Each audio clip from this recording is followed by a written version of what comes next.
Stella Tours, tur Anda terpercaya, mengesankan. Stella Tours, tur Anda semakin indah, menyenangkan, berbagi kisah bersama. Stella Tours. Stella Tours dari Stella Kuarta Wisata berpengalaman lebih dari 30 tahun membawa Anda pada perjalanan ziarah dan rohani yang sangat indah dan berkesan. Stella Tours melayani lebih sungguh, melangkah lebih jauh. Stella Tours, tur Anda semakin indah, menyenangkan, berbagi kisah bersama. Stella Tours. Hubungi 021 8779 4878 atau www.stellatours.com.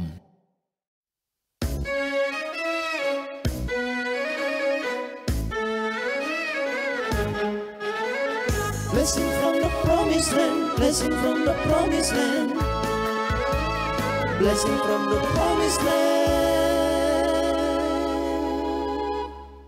Ibu, selamat malam semuanya. Selamat datang kembali di acara kita Blessing from the Promised Land. Ini adalah pertemuan kita yang ke-15. Tidak terasa ya, kita sudah bersama-sama dalam 15 minggu. Kita sejak bulan Oktober saya kira, ya setiap hari Kamis kita bertemu di dalam acara ini. Sebelum kita mulai, Bapak Ibu, kita akan awali acara kita dengan doa. Silakan, Pak Honi. Baik, mari kita memulai acara kita malam ini. Kita dengan kepala kita dan kita berdoa. Tuhan, Engkaulah yang mempunyai langit, bumi, laut, dan segala isinya. Tuhan yang kami sembah, Tuhan yang kami puji, Tuhan yang kami layani. Kalau kami menjalani satu hari lagi, satu minggu lagi, bahkan satu bulan lagi di dalam kehidupan kami. Kami tahu Tuhan baik bagi kami. Kau tidak pernah meninggalkan milik kepunyaan-Mu. Dan kalau malam ini kembali kami, Tuhan, setelah satu minggu berlalu, kami akan kembali dalam virtual Holy Land Tour. Tuntun kami semua, berkati kami semua peralatan yang kami pakai, Tuhan, baik yang ada di Zoom, di YouTube, Tuhan, berjalan dengan baik dalam perlindungan Tuhan. Dan apa yang kami lakukan pada malam ini dapat menjadi berkat dalam hidup kami, dapat menjadi berkat bagi banyak orang. Berkati saudara kami Nisim dari Yerusalem, berkati Michael dari Jakarta dan hamba-Mu yang ada di kota Manado. Semua ada di dalam pertolongan Tuhan. Di dalam nama Tuhan Yesus, kami berdoa. Haleluya. Amin. Amin. Baik, terima kasih Pak Honi untuk doanya untuk kita semua. Kita akan segera mulai acara kita malam hari ini. Dan terima kasih sebelumnya kepada Pak Nisim yang tetap dengan setia menemani kita semua ya dari Yerusalem. Kita segera mulai acara kita. Oke, Bapak Ibu, sekali lagi selamat datang di acara Blessing from the Promised Land. Ini adalah pertemuan kita yang ke-15. Dan seperti biasa, Bapak Ibu tolong untuk menonaktifkan seluruh mikrofonnya supaya kita semua bisa mengikuti acara dengan baik. Bapak Ibu yang belum subscribe YouTube channel GBI Menora Manado, silahkan Bapak Ibu bisa subscribe dan mendapatkan video-video yang menarik tentunya di sana. Juga Bapak Ibu bisa memfollow Instagram dari GBI Menora di @gbi.menora. Juga Bapak Ibu yang belum subscribe, ya mungkin masih ada yang datang malam hari ini dan belum subscribe YouTube channel kami di Pilgrim Loka dan juga di Stella Kuarta Official, serta juga Facebook kami di Stella Kuarta Wisata dan Instagram kami di stella.kuarta. Bagi Bapak Ibu yang belum pernah mengirimkan pesan WhatsApp kepada kami, Bapak Ibu bisa kirimkan ke 0818-783-552 supaya kami bisa selalu mengingatkan Bapak Ibu sebelum acara-acara menarik kami berlangsung. Baik Bapak Ibu, kita akan mulai acara kita malam hari ini, Blessing from the Promised Land, dan malam hari ini kita akan pergi secara virtual kedua tempat, yaitu kota Nazaret, kota yang sangat penting tentunya di dalam kekristenan, dan juga Gunung Tabor. Bapak Ibu, kalau Bapak Ibu perhatikan di layar Bapak Ibu semua, ya, dua tempat yang akan kita kunjungi malam hari ini, saya sudah berikan kotak berwarna merah. Yang pertama adalah Nazaret, ya, kemudian yang kedua adalah Gunung Tabor.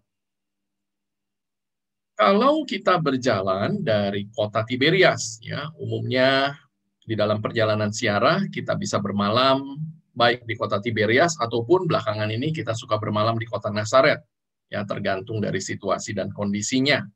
Kalau kita berjalan dari kota Tiberias menuju kota Nazaret, kita memerlukan kurang lebih sekitar 40-45 menit. Jarak yang harus ditempuh sekitar 32 km. Peristiwa apa Bapak Ibu yang terjadi di Nazaret, ya? Nanti Pak Honi akan juga menyampaikan beberapa peristiwa yang ada di sana. Tetapi salah satu peristiwa yang sangat penting yang terjadi di Nazaret tentunya adalah mengenai malaikat yang datang kepada Ibu Maria saat itu untuk kemudian mewartakan kabar sukacita bahwa ia akan mengandung dari Roh Kudus. Bapak Ibu, pemberitahuan tentang kelahiran Yesus, ya, kisahnya Bapak Ibu bisa nanti baca di Injil Lukas pasal 1 ayat 26 dan seterusnya, ya. Nanti Bapak Ibu bisa lihat kisahnya di sana.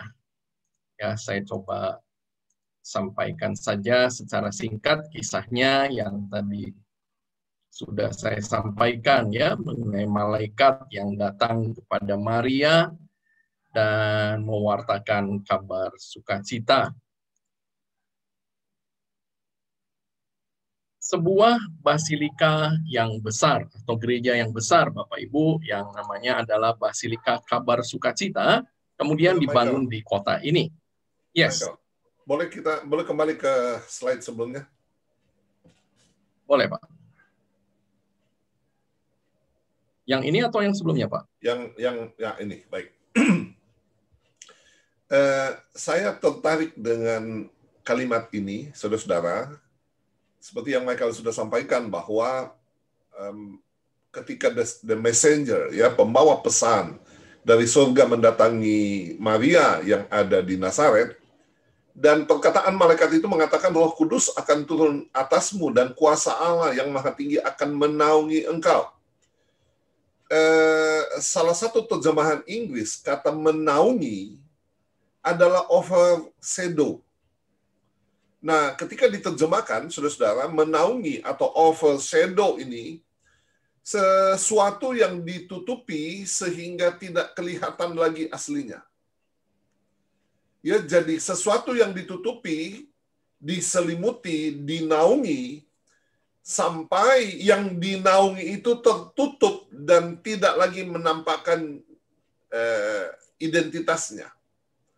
Nah, pengertian ini disampaikan kepada kita, saudara-saudara, adalah bahwa otoritas Tuhan ketika menaungi Maria, ya, otoritas itu yang kemudian menampilkan mujizat bahwa ibu Yesus ini mengandung tanpa benih dari laki-laki. Sehingga yang tidak mungkin itu menjadi mungkin.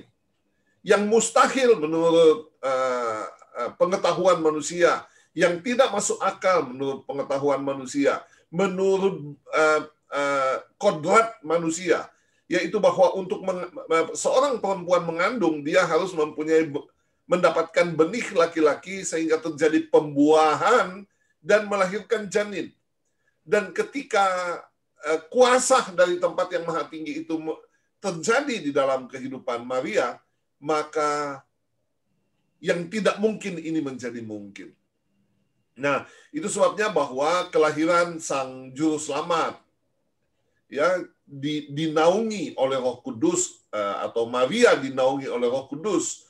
Dia kemudian ketika dia lahir, dia 100% manusia karena dilahirkan oleh seorang perempuan, tetapi dia juga adalah Tuhan karena tidak dikandung dari benih laki-laki, tapi dari benih Roh Kudus. Sehingga kemudian kalimat ini mengatakan, kuasa Allah yang Maha Tinggi akan menaungi engkau, sebab anak yang kau lahirkan itu disebut kudus. Ya, disebut kudus, anak Allah. Nah, saudara-saudara, kalimat-kalimat ini yang kemudian terjadi ya ketika Maria itu kemudian mengandung dan Yusuf harus pergi kembali ke kampungnya di Bethlehem, ya, dan kemudian melahirkan di sana di Bethlehem Efrata di tanah Yudea. Nah, kalau kita membaca ayat yang ke-37, ya, dikatakan sebab bagi Allah tidak ada yang mustahil. Ya, bahwa memang tidak ada perkara yang tidak mungkin bagi Tuhan. Ya, dan kemudian kita sudah tahu tentang cerita kelahiran Sang Juru Selamat yang kemudian kita rayakan setiap bulan 12. Michael. Oke, baik. Terima kasih, Pak Honi. Saya lanjutkan, jadi sebuah basilika atau gereja yang bagus sekali, yang indah sekali dibangun di Nazaret untuk mengenang peristiwa yang tadi sudah disampaikan juga oleh Pak Honi. Gereja pertama Bapak Ibu dibangun pada zaman Bizantium abad keempat oleh Ibu Helena atau Ratu Helena, ibu dari Kaisar Konstantin. Kemudian gereja yang kedua di tempat ini dibangun pada zaman tentara perang salib pada abad ke-12. Gereja yang sekarang Bapak Ibu dibangun tahun 1954 sampai 1969 dan kemudian diresmikan pada tahun 1969. Tinggi kubahnya 55 meter dan gereja atau basilika ini dipelihara oleh Ordo Fransiskan. Gereja ini Bapak Ibu adalah gereja yang boleh dikatakan terbesar di Timur Tengah sekarang ini. Arsiteknya seorang Italia bernama Giovanni Buccio. Kita lihat Bapak Ibu bagian depan dari gereja yang sangat indah, ya, terukir di sana relief-relief yang menceritakan mengenai kisah yang terjadi di tempat ini. Kita lihat ada malaikat, ada Ibu Maria, ya, ada 4 penginjil, dan ada kata-kata di dalam bahasa Latin, ya. Ini adalah sabda yang menjadi manusia dan tinggal di antara kita. Kita lihat Bapak Ibu suasananya di malam hari, ya, sangat-sangat indah gereja ini dari sudut yang berbeda, masih dari bagian depan gereja. Dan kita lihat gereja ini dari sisi samping sebelah kiri kalau kita menghadap ke gereja. Kita masuk ke dalam Bapak Ibu dan kita akan melihat satu interior yang juga sangat indah dari Basilika Kabar Sukacita ini. Bagian terpenting tentunya kenapa sampai sebuah gereja yang sangat besar dibangun adalah untuk cover atau menutupi atau menaungi rumah Maria di mana peristiwa Kabar Sukacita terjadi. Ya, kita lihat dari arah lebih dekat. Kalau kita perhatikan Bapak Ibu, gua ini adalah gua di mana merupakan rumah Maria di masa itu, di mana malaikat datang dan memberitahukan kabar sukacita. Kita lihat bagian dalamnya, ya, ada altar dan ada satu ruangan yang menjadi rumah Maria. Kita naik Bapak Ibu ke lantai 2, dan lantai 2 ini juga tidak kalah pentingnya dan tidak kalah indahnya tentunya dibanding lantai yang pertama. Dan gereja ini Bapak Ibu adalah gereja yang aktif. Artinya bahwa ini bukan sekedar gereja turis, tetapi juga gereja yang tetap mengadakan perayaan-perayaan ibadah setiap hari penting, khususnya di hari Minggu. Kita lihat di bagian altar, di bagian belakangnya, ada mozaik yang sangat indah. Bapak Ibu menceritakan mengenai pengadilan terakhir. Ya, di sini ada Yesus, ada Petrus, ada Maria, dan ada Allah Bapa dan Roh Kudus. Bagian atap Bapak Ibu dari gereja ini didesain menyerupai bentuk bunga lili yang puntumnya menghadap ke bawah, menghadap ke dunia, dan akarnya ada di surga. Ya, itu adalah desain yang dibuat oleh sang arsitek. Di kompleks yang sama, Bapak Ibu, ya, selain ada Basilika Kabar Sukacita, ya, kalau kita berjalan kurang lebih 100 meter, maka kita akan sampai di gereja yang kedua, yaitu Gereja Santo Yusuf. Ya, ini adalah rumah dari Yusuf yang saat itu bertetangga saja ya dengan Maria. Di dekat situ, Bapak Ibu, juga ada satu gereja lain, ya, saya sendiri belum pernah masuk ke sini. Ada gereja Greek Catholic, adalah yang biasa juga disebut sebagai gereja sinagoga. Ya, nanti saya ceritakan juga. Sambil berjalan, Bapak Ibu, dari Basilika Kabar Sukacita menuju Gereja Santo Yusuf, kita akan melihat juga patung Yusuf. Ya, kita perhatikan bahwa kakinya sampai halus karena setiap peziarah yang datang ingin memegang lutut dari Yusuf tersebut. Kita masuk ke dalam, dan Gereja Santo Yusuf ini, Bapak Ibu, dibangun pada tahun 1914 dan terletak di kompleks yang sama. Ya, jadi sekarang ini ada di dalam satu kompleks, dua gereja yang penting di kota Nazaret. Kita lihat bagian atas dari altar, dikisahkan tentunya dengan lukisan ini, ya, keluarga Yusuf, Maria, dan Yesus, ya, atau biasa disebut sebagai keluarga kudus Nazaret. Kita lihat juga ada satu lukisan yang sangat indah menceritakan mengenai keseharian dari hidup Yesus. Bagaimana ia membantu ayahnya Yusuf yang membuat berbagai macam barang-barang dari kayu, karena Yusuf adalah seorang tukang kayu, yang juga ditemani oleh ibunya Maria. Kita turun ke bawah, Bapak Ibu, dari Gereja Santo Yusuf ini, dan kita menemukan satu gua. Ya, gua ini adalah gua tempat di mana rumah Yusuf berada pada saat itu. Kita lihat di bagian altarnya ada 3 kaca patri yang indah menceritakan peristiwa-peristiwa yang terjadi di rumah ini. Yang sebelah kiri, Bapak Ibu, ini adalah peristiwa Yusuf yang menjelang ajalnya, Yusuf yang sedang akan meninggal saat itu, ditemani oleh Yesus dan juga Maria. Kemudian di bagian tengah, Bapak Ibu, ini adalah perkawinan antara Yusuf dan Maria.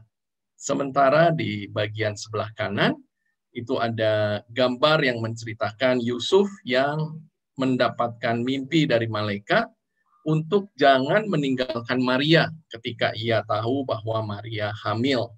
Ya, jadi Yusuf mau meninggalkannya, tetapi malaikat datang untuk memberitahu Yusuf jangan meninggalkan Maria karena anak yang dikandungnya adalah dari Roh Kudus. Di gereja ini juga, Bapak Ibu, di bagian bawah ada mosaik lagi yang menceritakan keseharian hidup keluarga kudus Nazaret yang ditempatkan, Bapak Ibu, itu di sebuah, boleh dikatakan ini adalah gereja mula-mula atau sinagoga pada zaman itu yang digunakan oleh orang-orang Kristen awal untuk beribadah dan juga melakukan baptisan. Jadi Bapak Ibu, sejak abad pertama, orang-orang Kristen itu sudah menghormati tempat ini. Ya, karena itu kenapa kemudian kita bisa sampai hari ini juga mengetahui lokasi-lokasi yang bersejarah dan berhubungan dengan kisah hidup Yesus. Bapak Ibu, sebuah gereja lain yang tadi saya sudah sampaikan yaitu gereja sinagoga. Saya sendiri belum pernah ke sini ya, Bapak Ibu. Jadi gereja sinagoga ini rupanya sudah dicatat oleh peziarah sejak tahun 570 Masehi. Jadi peziarah ini yang datang ke kota Nazaret kemudian menuliskan bahwa di tempat ini itu ada sinagoga. Dan bahkan ya menurut dia di dalam sinagoganya masih ada bangku ya atau meja yang dulu digunakan oleh Yesus ketika mengajar di sinagoga di Nazaret. Gereja sinagoga ini, Bapak Ibu, dipelihara oleh gereja Katolik Yunani atau gereja Melkit. Ya, jadi ini adalah gereja Ritus Timur, tetapi yang ikut dengan Paus di Roma. Ini bagian dalamnya, Bapak Ibu, karena saya juga belum pernah masuk ya. Jadi saya ambil gambarnya dari Google. Ya, ini juga khas interior dari gereja Timur. Peristiwa apa yang terjadi di tempat ini? Ya, ini peristiwa yang sangat-sangat penting. Yesus yang ditolak di Nazaret. Ya, kisahnya ada di Lukas pasal 4 ayat 16 dan seterusnya. Ya, di beberapa ayat di sini Bapak Ibu ada kata-kata Yesus yang sangat-sangat powerful ya.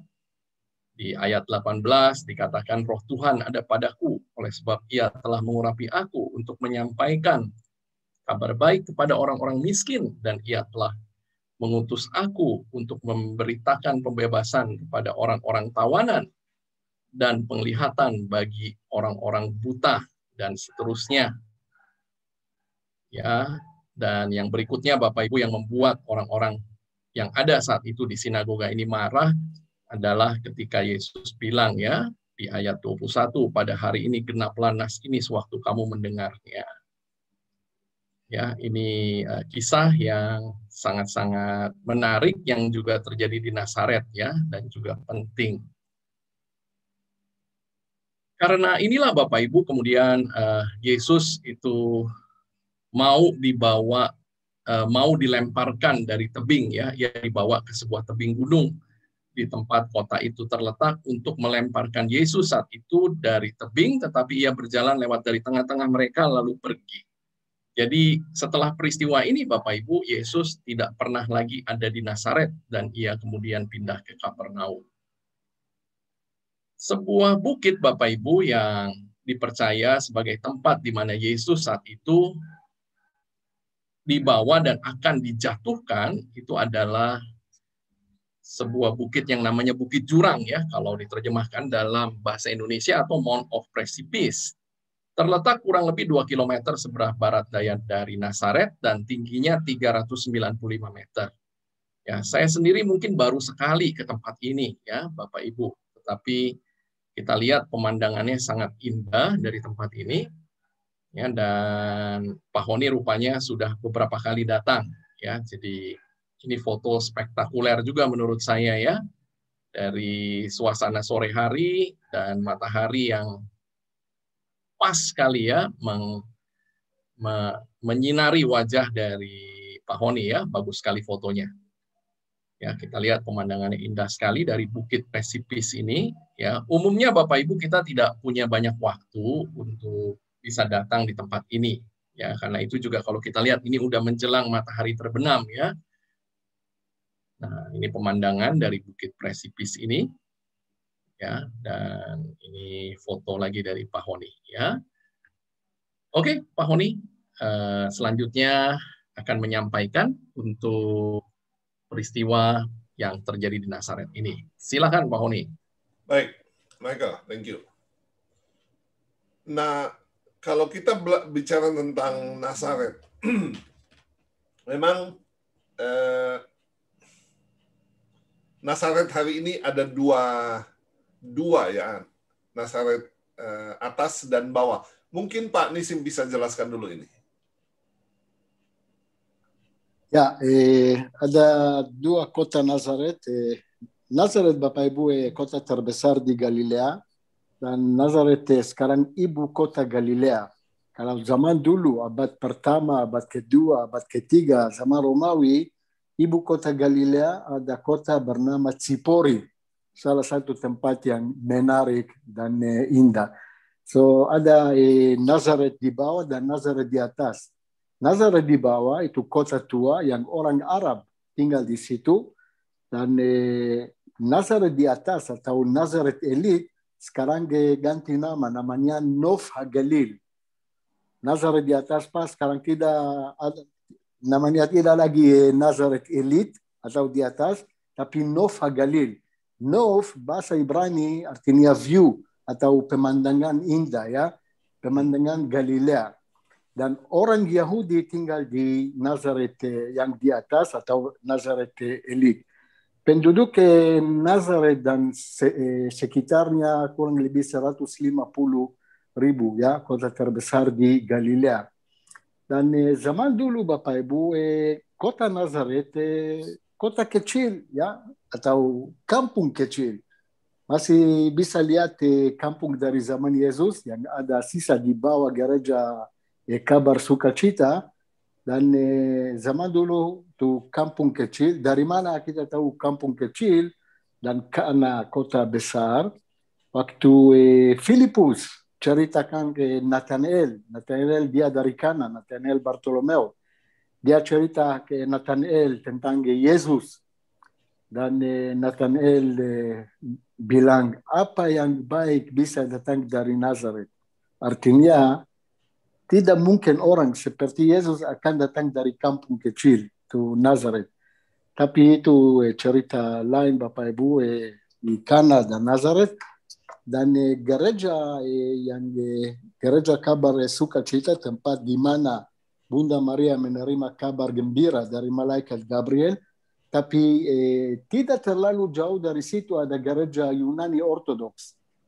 Dan Yunani Ortodoks ada gereja di situ namanya Santo Gabriel. Mereka percaya itu tempat di mana Bunda Maria menerima kabar gembira dari malaikat Gabriel. Tapi itu selalu Bapak Ibu ada dua tempat ya. Tempat Yunani Ortodoks, tempat Katolik, di Kana ada, di Gunung Tabor ada, di mana-mana ada Bapak Ibu dua gereja. Dan ya itu kurang lebih tentang kota Nazaret, tapi ada satu hal yang menarik Bapak Ibu. Tadi kalau kita baca Injil Lukas pasal 1 ayat 26, Alkitab mengatakan dalam bulan yang ke-6. Oke, dalam bulan yang ke-6 yang Bunda Maria menerima kabar gembira ya dari malaikat Gabriel. Dan bulan yang ke-6 bulan apa? Banyak bilang bulan Juni. Ya, kalau bulan yang ke-6 bulan Juni, bagaimana Yesus lahir di bulan Desember? Ya, Kristen, Katolik, Protestan semua merayakan Natal di bulan Desember. Karena apa? Karena Yesus lahir di bulan Desember. Tapi kalau kita baca Alkitab, Alkitab mengatakan dalam bulan yang ke-6. Ya, kalau bulan yang ke-6 bulan Juni, tidak mungkin ya Yesus lahir di bulan Desember. Tapi jangan bingung Bapak Ibu, karena bulan yang ke-6 bukan bulan Juni. Bukan Juni. Kenapa bukan bulan Juni? Karena abad pertama, zaman dulu belum ada kalender Mesihi. Dan orang masih pakai kalender Yahudi, kalender Ibrani. Orang Israel atau orang Yahudi sampai sekarang pakai kalender Ibrani. Bulan yang ke-6 di kalender Ibrani namanya bulan Adar. Adar, sekarang Bapak Ibu, bulan ini, orangnya ini bulan Adar. Ya. Dan bulan Adar Bapak Ibu itu paralel ya dengan bulan Maret. Oke? So ini sudah berapa hari orang Yahudi bulan ini sudah 3 hari atau 4 hari bulan Adar. Dan setelah ada kalender Mesihi itu paralel dengan bulan Maret. So ini bulan yang ke-6 namanya bahasa Ibrani bulan Adar. Ya, silakan Pak Michael. Oke. Ya, Bulan Adar, ya, bulan Adar dan kemudian terjadi yang namanya tadi overshadow kepada Maria dan kemudian 9 bulan yang akan datang itu bulan 12 Desember. Exactly, ya musim dingin. Ya. Dan kita sudah pergi ke tempat di padang penggembalaan. Saudara-saudara, cerita dari Lukas pasal yang kedua. Kenapa di musim dingin ada gembala-gembala ada di padang dan bisa tinggal di padang? Kita juga sudah belajar bahwa di padang penggembalaan pun ada goa. Ya, sehingga mereka juga bisa bertahan tinggal di padang penggembalaan pada musim dingin. Baik, kita kembali ke slide kita, Michael. Nah, saudara-saudara, sebelum kita lanjut ini, ada pertanyaan. Ya, berapakah usia daripada Yusuf ketika mengambil Maria sebagai istrinya? Nah, memang secara tradisi ada 2 pendapat. Ya, pendapat yang pertama mengatakan bahwa pada waktu itu Yusuf sudah tua dan Yusuf sudah kehilangan istri. Lalu kemudian dia masih punya dan dia sudah punya anak-anak dari istrinya yang pertama.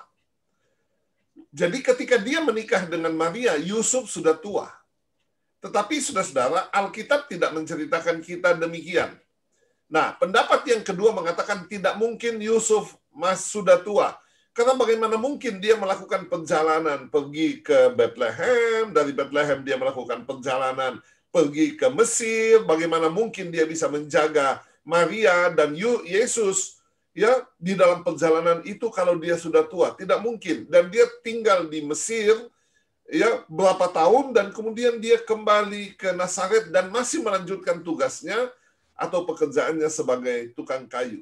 Ya, jadi ini kira-kira pendapat-pendapat saudara-saudara yang pernah ada seperti itu. Nah, kalau kita membaca di Matius pasal yang ke-13 ayat yang ke-53. Dikatakan tadi Michael sudah menceritakan bahwa dia kemudian pergi ke kampungnya, ya, pergi ke tempat asalnya, yaitu di Nazaret. Dan dia masuk ke tempat ibadat, ya, rumah ibadat orang Yahudi, membuka kitab Taurat dan kemudian membacanya dan kemudian dia berkhotbah secara luar biasa. Ya, saudara-saudara, Tuhan mengajar di rumah ibadat, semua orang terheran-heran. Dan orang kemudian mengatakan, loh, dari mana diperolehnya hikmat itu dan kuasa untuk mengadakan mujizat-mujizat? Jadi mereka mendengar bahwa Tuhan itu mengadakan mujizat dan khotbahnya khotbah luar biasa. Lalu muncul ayat yang ke-55 dikatakan, bukankah ia ini anak tukang kayu? Bukankah ibunya bernama Maria? Dan saudara-saudaranya Yakobus, Yusuf, Simon, dan Yudas. Ya, klik. Dan bukankah saudara-saudaranya perempuan semuanya ada bersama kita? Jadi dari mana diperolehnya semuanya itu? Lalu mereka kecewa, ya, mereka menolak dia, dan kemudian Tuhan bilang begini, seorang nabi dihormati di mana-mana, kecuali di tempat asalnya sendiri dan di rumahnya. Dan karena ketidakpercayaan mereka, tidak banyak mujizat diadakannya di situ. Jadi saudara, dari ayat ini dikatakan bahwa ternyata bahwa mereka, Yusuf dan Maria ini, setelah kembali dari Mesir, itu masih melanjutkan hidupnya. Dan kemudian mempunyai keturunan secara daging yang tadi dikatakan bahwa saudara laki-laki Yesus, ya, Yakobus, Yusuf, Simon, dan Yudas, dan masih juga mempunyai saudara-saudara perempuan. Nah, coba kita merenungkan ini. Coba diklik mereka. Oke, terus. Mereka terheran-heran karena perkataannya dan mujizat yang dilakukannya. Terus, mereka menolak sebab mereka mengenal saudara dan saudari Yesus. Ya, terus mereka kecewa dan menolak dia. Ya, terus. Nah, kita masuk dalam perenungan kita, saudara-saudara. Saya mau katakan begini. Orang yang menerima Yesus hanya di dalam kemanusiaannya akan gagal percaya. Ya. Orang yang menerima Yesus di dalam kemanusiaannya akan gagal percaya. Ingat ketika dia masuk ke Yerusalem dan kemudian orang-orang menyambut dia dan mengatakan Hosana, Hosana.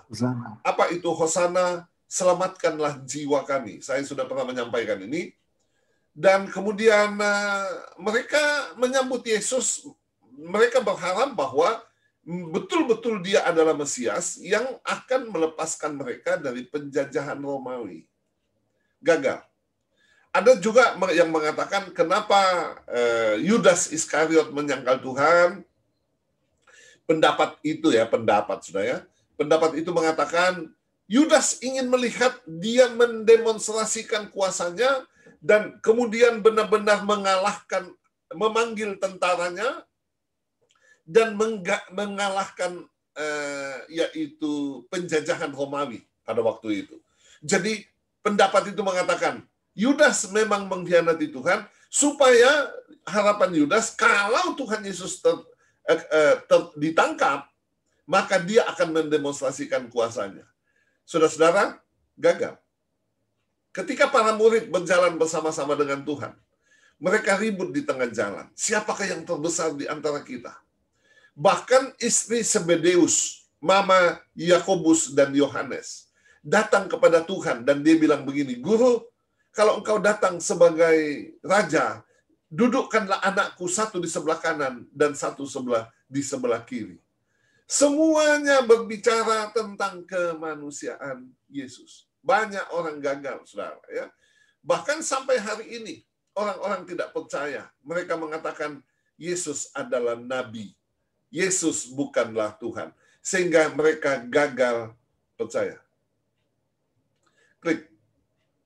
Nah, orang yang menerima Yesus di dalam keilahiannya, mereka akan percaya bahwa dia adalah Tuhan, dia akan melakukan mujizat. Ini tolong diperbaiki, mereka salah. Yesus.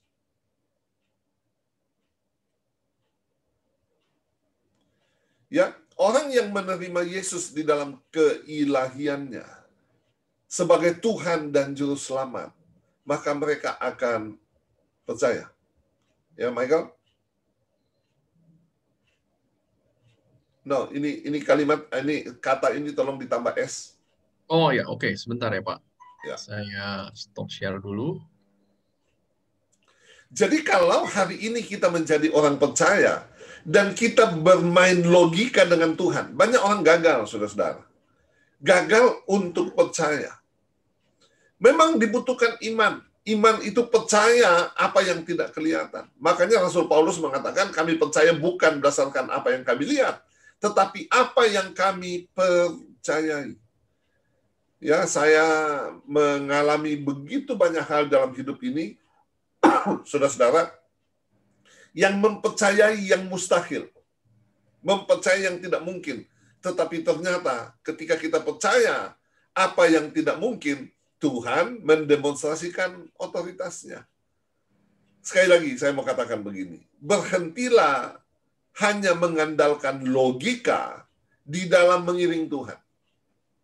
Kalau Anda hari ini mempunyai persoalan, ya, ada orang gaji 5 juta, utangnya 150 juta, kapan lunasnya? Ada orang gaji 3 juta, kapan beli mobilnya? Ya, berhentilah mengandalkan logika. Ada seorang yang bernama Nikodemus di Yohanes pasal yang ketiga, ya, ayat 1 sampai ayat yang ketiga, dikatakan adalah seorang Farisi yang bernama Nikodemus, seorang pemimpin agama Yahudi. Ia datang pada waktu malam kepada Yesus dan berkata, Rabi, kami tahu bahwa engkau datang sebagai guru yang diutus Allah. Klik, mereka. Ya, yang diutus Allah, sebab tidak seorang pun yang dapat mengadakan tanda-tanda yang engkau adakan jika Allah tidak menyertainya. Jawab Yesus. Ya, Yesus menjawab katanya, aku berkata kepadamu, sesungguhnya jika seorang tidak dilahirkan kembali, ia tidak dapat melihat kerajaan Allah. Perhatikan kalimat ini. Kata Nikodemus kepadanya, hah? Bagaimana mungkin seorang dilahirkan kalau ia sudah tua? Dapatkah ia masuk kembali ke dalam rahim ibunya dan dia dilahirkan kembali? Saudara, ini bahasa rohani dengan bahasa logika. Tuhan menyampaikan bahasa rohani, dan Nikodemus yang pemimpin agama Yahudi, orang Farisi, mengandalkan logikanya. Maka gagal, saudara, ya. Gagal. Coba kita lihat cerita tentang perempuan Samaria. Di Yohanes pasal 4 ayat 21, kata Yesus kepadanya, percayalah kepadaku, hai perempuan, saatnya akan tiba bahwa kamu akan menyembah Bapa bukan di gunung ini, ya, ini sebuah gunung yang ada di Gerizim, bukan di gunung ini dan bukan juga di Yerusalem. Kamu menyembah apa yang tidak kamu kenal, kami menyembah apa yang kami kenal, sebab keselamatan datang dari bangsa Yahudi. Lalu, ayat yang ke-23. Tetapi saatnya akan datang dan sudah tiba sekarang bahwa penyembah-penyembah benar akan menyembah Bapa dalam roh dan kebenaran. Sebab Bapa menghendaki penyembah-penyembah demikian. Allah itu roh. Barang siapa menyembahnya, harus menyembahnya dalam roh dan kebenaran.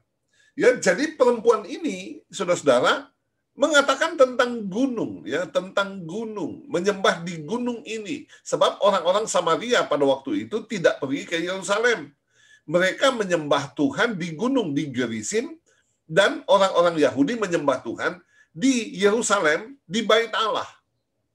Ya, makanya salah satu alasan kenapa orang Yahudi, orang Israel pada waktu itu sangat tidak suka kepada perempuan Samaria, kepada orang Samaria, karena orang-orang Samaria tidak mau datang ke Yerusalem untuk menyembah Allah di sana. Nah, saudara-saudara, ini berbicara tentang jasmani, tentang jasmani. Saya katakan begini, jika kita beribadah hanya karena tata cara, budaya, atau liturgi, saya takut, saudara-saudara, ibadah kita tidak berkenan kepada Bapa. Yang kita pentingkan itu adalah upacaranya, yang kita pentingkan itu adalah budayanya. Ada orang tidak bisa melayani kalau tidak pakai baju tertentu. Ya, ada orang yang tidak bisa melayani, tidak bisa melakukan apa-apa tanpa tata cara tertentu. Seringkali kita terjebak di dalam tata cara, budaya, liturgi, ya, padahal belum tentu itu berkenan kepada Tuhan. Bapak Ibu, kalau Anda pergi ke gereja hari ini hanya karena rutinitas, engkau akan gagal. Engkau akan gagal. Kalau Anda memberikan persembahan hanya karena rutinitas, hanya karena budaya, ya ke gereja kan mesti kasih persembahan, engkau akan gagal. Oleh sebab itu, kita harus menyembah Tuhan di dalam roh dan di dalam kebenaran. Michael. Oke, baik. Terima kasih Pak Honi untuk renungan yang sudah disampaikan dari kunjungan kita di Nazaret. Selanjutnya Bapak Ibu, kita akan pergi dari Nazaret ke satu tempat yang juga sangat indah, tempat yang kedua yang akan kita kunjungi malam hari ini, yaitu Tabor. Jaraknya kurang lebih sekitar 18 km dari kota Nazaret, ya, dengan mobil kurang lebih sekitar 40-45 menit. Kalau kita berjalan dari Tiberias, Bapak Ibu, menuju ke Gunung Tabor, itu kurang lebih sekitar 32 km atau sekitar ya mungkin 45 menit sampai 1 jam kita akan sampai di Gunung Tabor. Peristiwa yang terjadi di tempat ini adalah Yesus yang dimuliakan bersama Musa dan Elia, yang nanti Pak Honi akan sampaikan. Gunung Tabor, Bapak Ibu, tempat yang sangat indah, tempat yang sangat terkenal, dan satu gunung yang bentuknya juga mirip-mirip dengan buah apel yang dibelah menjadi dua, ya. Jadi bentuknya bagus sekali dan indah sekali, ya, hampir seperti setengah bola begitu. Kalau dilihat dari kejauhan, kita lihat Bapak Ibu dari foto yang lain bahwa untuk naik ke gunung ini biasanya kita harus menggunakan mobil yang tidak terlalu besar, ya. Jadi naik keledai atau naik kuda, ya. Tidak, ya Bapak Ibu, kita bisa naik taksi seperti minivan yang isinya antara 10 sampai 12 orang tergantung mobilnya, dan merekalah orang-orang yang sudah secara turun-temurun memang punya kerjaan untuk mengantar para peziarah naik ke puncak Gunung Tabor ini. Jadi kenapa bis tidak bisa naik? Tentunya seperti Bapak Ibu lihat, ya, di gambar ini ada jalan siksak, ya, ini adalah jalan yang dibangun untuk bisa sampai di puncak. Jadi kalau bis kita pasti tidak bisa lewat jalan ini. Harus mobil yang lebih kecil. Karena itu kita pindah dari bis kita dan kemudian kita akan naik mobil van tersebut untuk sampai di atas. Kurang lebih sekitar 10 sampai mungkin 12 menit Bapak Ibu, kita akan sampai dari tempat stasiun kita untuk kemudian tiba di puncak Gunung Tabor. Gereja Transfigurasi yang ada di puncak Gunung Tabor, ya, tadi Pak Nisim sudah sempat singgung bahwa di puncak Gunung Tabor pun ada 2 gereja sebetulnya. Yang pertama adalah gereja yang dipelihara oleh Gereja Katolik Roma, Yang kedua adalah gereja yang dipelihara oleh gereja Ortodoks Yunani. Tetapi umumnya kita hanya pergi ke gereja yang dipelihara oleh Katolik Roma, ya, namanya gereja Transfigurasi. Gereja pertama di tempat ini sudah dibangun juga pada zaman Bizantium, abad ke-4 sampai abad ke-6. Kemudian ketika tentara perang salib atau Crusaders datang ke tempat ini pada abad ke-12, mereka juga membangun gereja yang kedua di tempat ini. Gereja yang sekarang, Bapak Ibu, ini diresmikan pada bulan Juni 1924, ya, jadi kira-kira 100 tahun yang lalu. Terletak di Gunung Tabor di ketinggian 575 meter, kurang lebih di atas permukaan laut. Ya, arsiteknya Bapak Ibu, seorang yang saya kira sudah kita dengar namanya berulang-ulang, yaitu Antonio Barluzzi, ya, seorang Italia. Saat ini gereja Transfigurasi dipelihara oleh Ordo Fransiskan, ya, sebagai penjaga tanah suci. Kita lihat pemandangan yang indah ketika kita turun dari mobil kita dan kemudian berjalan menuju ke arah gereja. Ya, kita bisa lihat gerejanya sangat cantik, dan gereja ini Bapak Ibu didesain oleh Antonio itu dengan inspirasi tentunya dari apa yang terjadi di tempat ini. Ya, kita ingat bahwa Petrus saat itu ingin membangun 3 kemah untuk Yesus, Musa, dan Elia. Karena itu kemudian gereja ini didesain seperti ada 3 bagian. Ya, ada kapel di sebelah kiri untuk Musa, di sebelah kanan untuk Elia, dan di bagian tengahnya adalah gereja atau kapel yang didedikasikan untuk Yesus. Kita masuk ke dalam dan kita lihat bagian dalam dari gereja yang juga sangat-sangat indah. Ya, kita lihat bagian atasnya Bapak Ibu ini didesain menyerupai desain gereja-gereja di zaman Bizantium, ya, boleh dikatakan demikian dengan model seperti ini. Di bagian altar, di bagian atasnya, Bapak Ibu ada mosaik yang sangat indah menceritakan mengenai peristiwa transfigurasi atau Yesus yang dimuliakan bersama Musa dan Elia. Kita lihat dari gambar yang lebih dekat, ada Yesus di tengah, kemudian ada Musa yang digambarkan memegang 10 perintah Allah, dan ada Nabi Elia di sebelah kanannya. Sementara di bawah, Bapak Ibu ada Petrus, Yakobus, dan Yohanes, 3 dari murid Yesus yang diajak untuk naik ke gunung ini. Di dalam kitab suci, Bapak Ibu, memang tidak disebutkan bahwa peristiwa ini terjadi di Gunung Tabor, ya, tetapi tradisi yang kemudian menghormati gunung ini sebagai tempat di mana peristiwa ini terjadi. Kapel Musa, Bapak Ibu, ada di bagian sebelah kiri, ya. Ini digambarkan di atas altar Musa yang sedang berada di Gurun Sinai dengan peristiwa-peristiwa yang terjadi, ya. Ini Musa yang memukul batu dan keluar air. Ini kemudian ada semak belukar yang menyala tetapi tidak terbakar, dan ada 10 perintah Allah. Ya, ini kapel kecil Bapak Ibu yang ada di bagian sebelah kiri. Kemudian di bagian sebelah kanan Bapak Ibu ada kapel yang dipersembahkan untuk Elia. Ya, digambarkan Elia yang minggu lalu kita sudah ceritakan kisahnya di Muhraka, ya. Elia yang kontes dengan Nabi Baal saat itu di Muhraka atau di Gunung Karmel. Ini bagian dalam dari kapelnya. Kita naik ke atas Bapak Ibu, ada satu teras yang kita bisa datangi untuk melihat pemandangan yang indah dari lembah Yisrael, ya. Kalau lembahnya tadi kurang lebih seperti yang sudah kita lihat dari Bukit Prisipis, ya, jadi saya tidak tampilkan lagi, tetapi saya tampilkan di arah sebaliknya. Kita bisa lihat, ya, bangunan gereja yang didesain oleh Antonio yang juga sangat bagus. Ya, ini dari sisi yang lain. Ini adalah peninggalan-peninggalan Bapak Ibu dari gereja-gereja yang sebelumnya, ya, yang ada di Gunung Tabor, dan di tempat ini adalah satu-satunya tempat di mana kita bisa melihat wajah sang arsitek, ya, karena Antonio ini membangun begitu banyak gereja di tanah suci, ya, dan wajahnya diabadikan juga di gereja di Gunung Tabor ini. Ya, kita lihat kalau kita datang di musim yang sedang banyak bunga, ya, indah sekali, ya, Bapak Ibu, pemandangan yang ada juga di puncak Gunung Tabor ini. Ya, ini adalah biara dari Fransiskan yang memelihara tempat ini. Baik, Bapak Ibu, selanjutnya Pak Honi akan melanjutkan. Silakan Pak Honi. Oke.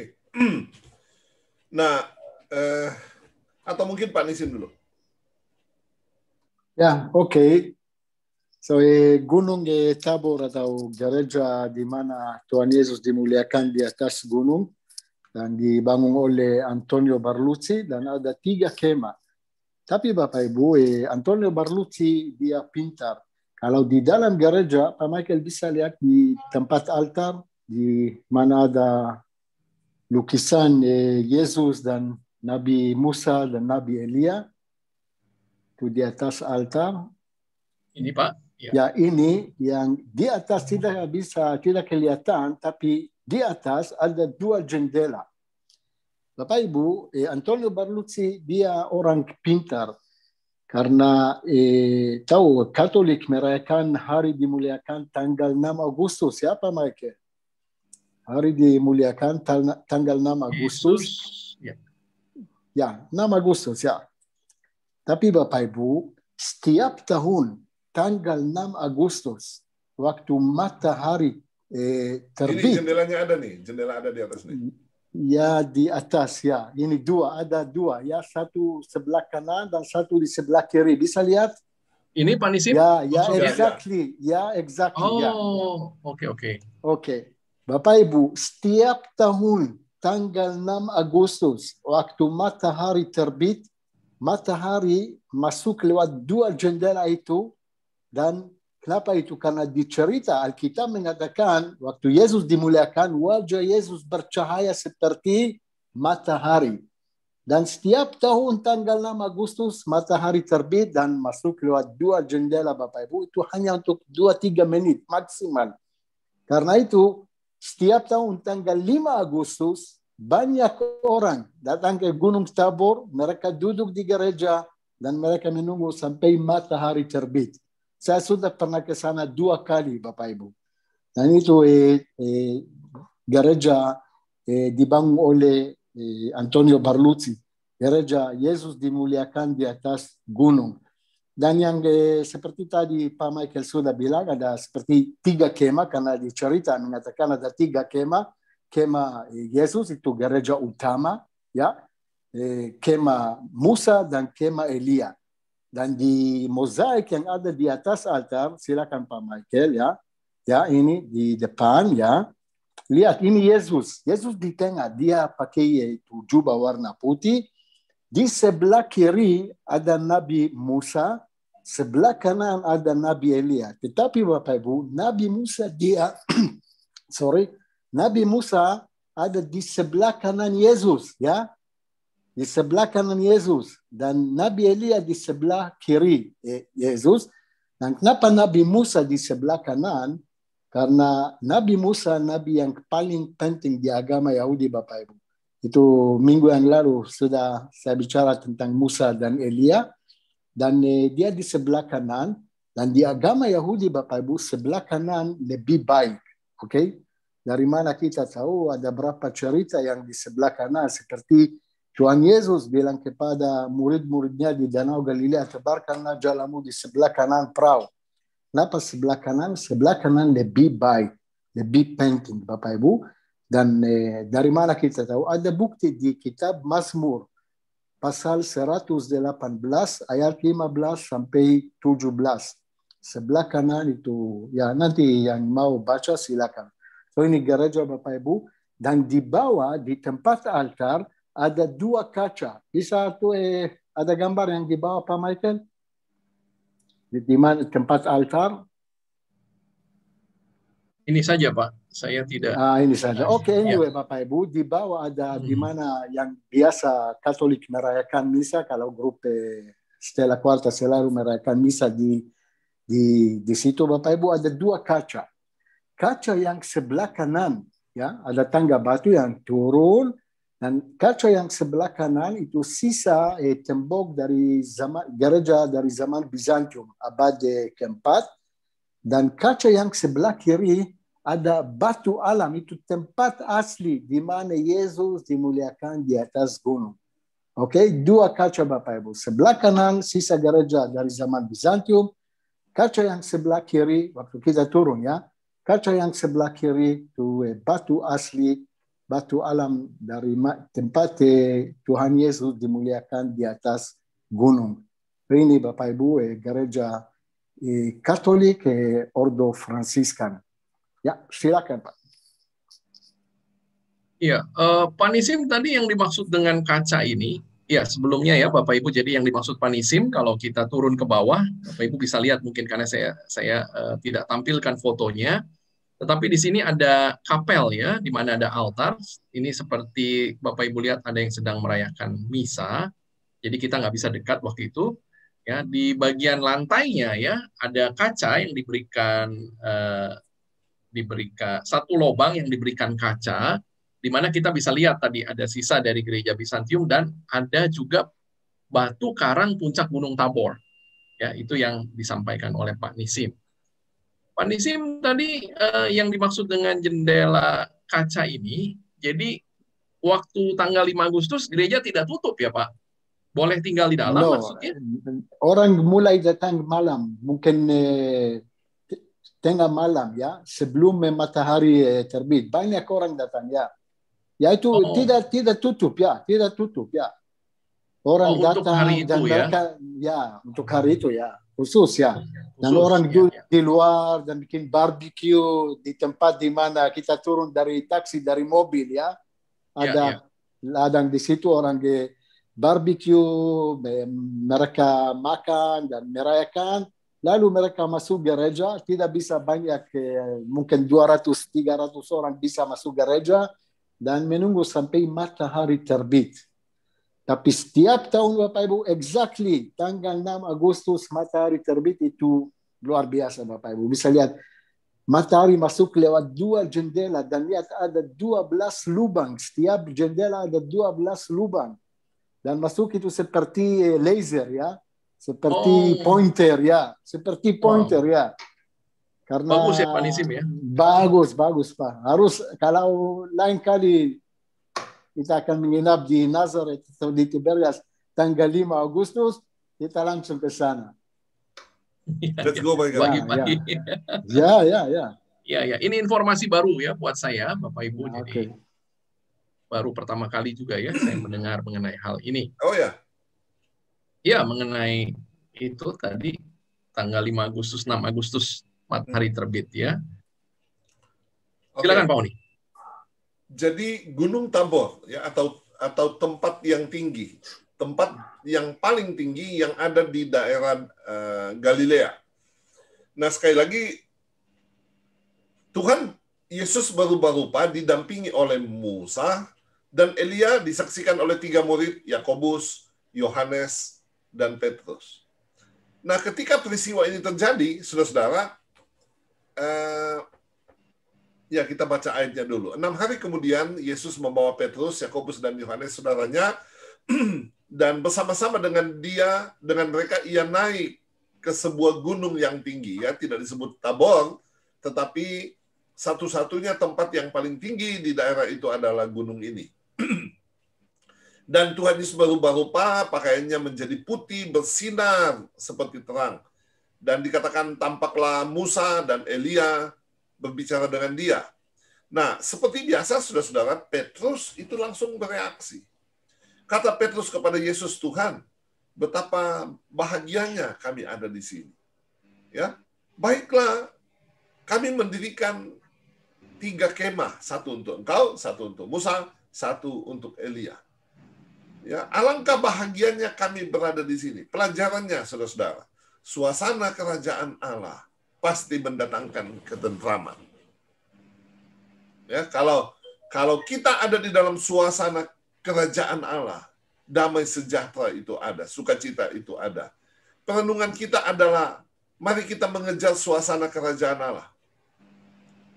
Sebelum saya bertobat, saudara-saudara, saya banyak sekali hidup di pub, di nightclub. Yes, dan ya hidup dengan kenikmatan-kenikmatan dunia. Dan apa yang saya cari di sana? Ya bukan soal makanannya, bukan soal minumannya, tetapi suasananya. Ketika saya bertobat, saya menjadi orang percaya, saya melayani Tuhan. Ternyata ada hal yang sama yang dikejar. Apa itu? Suasana. Tetapi berbeda suasana naik klub pub ya dengan suasana kerajaan Allah. Nah, oleh sebab itu ketika kita bisa menemukan yang namanya suasana kerajaan Allah, maka kita adalah orang yang memiliki harta yang sangat mahal. Ya, kita ingat cerita di Yeriko tentang seorang yang bernama Sakeus ketika Tuhan datang ke kotanya dan Sakeus memanjat pohon dan kemudian dia ingin melihat orang apakah Yesus itu. Lalu kemudian Tuhan menghampiri pohon itu, Lukas 19. Dan kemudian Tuhan berkata, Sakeus, turunlah hari ini, aku harus menumpang di rumahmu. Lalu Sakeus turun dengan sukacita, ya, Lukas 19 ayat yang ke-6. Lalu sudah apa yang dilakukan oleh Sakeus di ayat yang ke-8, ya. Sakeus membuat sebuah pengumuman. Dia akan mengambil separuh hartanya, membagi-bagikannya kepada orang miskin, dan kalau ada yang dia peras, dia ganti 4 kali lipat. Kenapa Sakeus? Orang yang sangat serakah, orang yang mengejar uang, orang yang hidupnya ya mementingkan uang, tiba-tiba bisa melepaskan semuanya itu karena suasana. Ya, suasana kerajaan Allah datang ke dalam rumahnya waktu Yesus hadir di sana. Nah, poin yang kedua, ya, bagian B. Petrus bilang begini, dia mau mendirikan 3 kemah. Pertanyaannya, dari mana bahannya? Ya, memang Petrus kemana-mana bawa kemah? Enggak, saudara ya. Ini bicara tentang iman. Melakukan sesuatu secara logika. Ya, tidak mungkin. Tidak mungkin. Kalau melakukan sesuatu secara logika, pasti tidak mungkin. Atau begini, yang saya katakan, ini adalah iman, yaitu melakukan sesuatu yang secara logika tidak bisa kita lakukan, ternyata bisa dilakukan. Sama ketika kami membangun gereja di Manado, Menora Manado. Tidak mungkin, uangnya mana? Bahkan sebelum ada tanah, tidak mungkin ada tanah. Tetapi hari ini Tuhan memberikan kepada kami sebuah gedung gereja di atas tanah yang harganya mungkin sekarang ini sudah 30 miliar. Tidak masuk akal. Ya, saudara-saudara, jadi Petrus ini menemukan iman sehingga dia mau melakukan sesuatu yang tidak mungkin. Perenungannya, milikilah iman akan mujizat Tuhan. Milikilah iman bahwa Tuhan sampai hari ini masih melakukan mujizat. Kalau Anda sakit, milikilah iman, Tuhan akan menyembuhkan. Perkatakanlah dan bertindaklah berdasarkan iman itu. Puji Tuhan. Lalu, poin yang ketiga, yang terakhir. Petrus bilang begini, baiklah kami mendirikan 3 kemah. 1 untuk Yesus, Musa, dan Elia. Bapak Ibu, yang saya renungkan adalah pada waktu itu Petrus melupakan kepentingan diri sendiri. Dia tidak bilang begini, baiklah kami mendirikan kemah supaya kami bisa tinggal di sini, Yakobus, Yohanes, dan saya. Dia tidak berbicara tentang dirinya sendiri. Petrus melupakan kepentingan dirinya sendiri. Perenungan kita, saudara-saudara, adalah orang yang mengasihi Tuhan. Ya, tidak lagi berbicara tentang kepentingan diri sendiri. Orang yang mengasihi Tuhan mau melakukan tindakan yang mengasihi Tuhan. Saya percaya bahwa virtual ini, ya, saudara-saudara, kita lakukan sebenarnya kalau bicara tentang capek juga tiap minggu. Kalau kita bicara tentang untung, tidak ada untungnya. Tapi kami mau melakukan ini ya Pak Nisim, Michael, dan saya dari Manado mau melakukan ini. Tidak lagi berbicara tentang kepentingan pribadi, tapi biarlah ini untuk kepentingan Tuhan, sebab kita semua mengasihi Tuhan kita, Yesus Kristus. Michael.